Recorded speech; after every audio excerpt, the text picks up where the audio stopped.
नमस्कार दोस्तों, आज मैं आप लोगों को सुनाने वाला हूँ शिव पुराण की कथा। जिस विशाल खालीपन को हम शिव कहते हैं वो सीमाहीन है, शाश्वत है, मगर इंसानी बुद्ध रूप और आकार तक सीमित होता है। इसलिए हमारी संस्कृति में शिव के लिए बहुत तरह के रूपों की कल्पना की गई।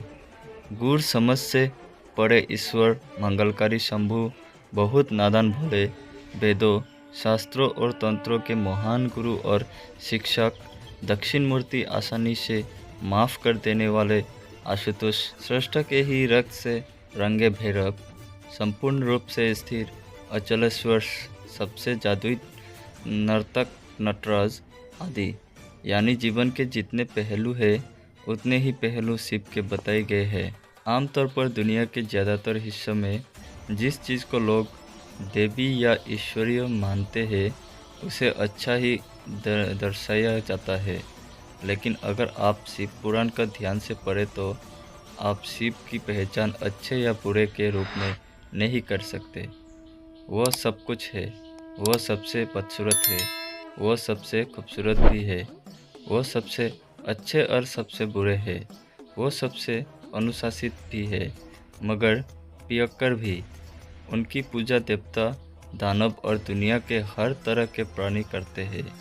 हमारी तथाकथित सभ्यता ने अपनी सुविधा के लिए इन हजम ना होने वाली कहानियों को नष्ट भी किया, मगर शिव का सार दरअसल इसी में है। शिव की शख्सियत जीवन के पूरी तरह विरोधाभासी या विरोधी पहलुओं से बनी है। अस्तित्व के सभी गुणों का एक जटिल संगम एक ही इंसान के अंदर डाल दिया गया है। क्योंकि अगर आप इस एक प्राणी को स्वीकार कर सकते हैं तो समझ लीजिए आप पूरे जीवन से गुजर चुके हैं। जीवन के साथ हमारा सारा संघर्ष यही है कि हम हमेशा ये चुनने की कोशिश करते हैं कि क्या सुंदर है और क्या नहीं, क्या अच्छा है और क्या बुरा।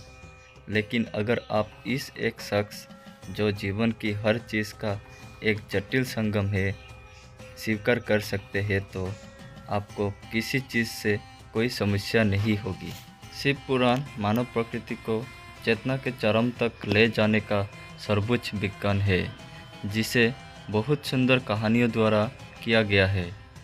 युग को एक विज्ञान के रूप में व्यक्त किया गया है जिसमें कहानियाँ नहीं है, लेकिन अगर आप गहन अर्थों में उस पर ध्यान दें तो युग और शिव पुराण को अलग नहीं किया जा सकता।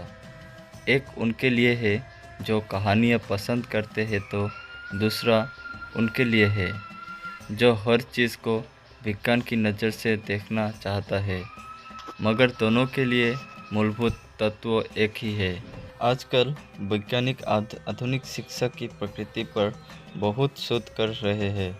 एक चीज़ ये कही जा सकती है कि अगर कोई बच्चा 20 साल की औपचारिक शिक्षा प्राप्त करने के बाद व्यावहारिक दुनिया में प्रवेश करता है तो उसकी बुद्धि का एक बड़ा हिस्सा नष्ट हो जाता है जिसे वापस ठीक नहीं किया जा सकता। इसका मतलब है कि वो बहुत ज्ञानी मूर्ख में बदल जाता है। वैज्ञानिकों का कहना है कि शिक्षा देने का एक बेहतर तरीका है उसे कहानियों या नाटक के रूप में प्रदान करना।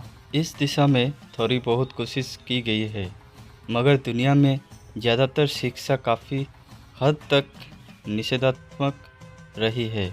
जानकारी का विशाल भंडार आपकी बुद्धि को दबा देता है जब तक कि वो एक खास रूप में आपको ना दिया जाए। कहानी के रूप में शिक्षा प्रदान करना बेहतरीन तरीका होगा। इस संस्कृति में यही किया गया था। विज्ञान के सर्वोच्च आयामों को बहुत बढ़िया कहानियों के रूप में दूसरे लोगों को सौंपा गया।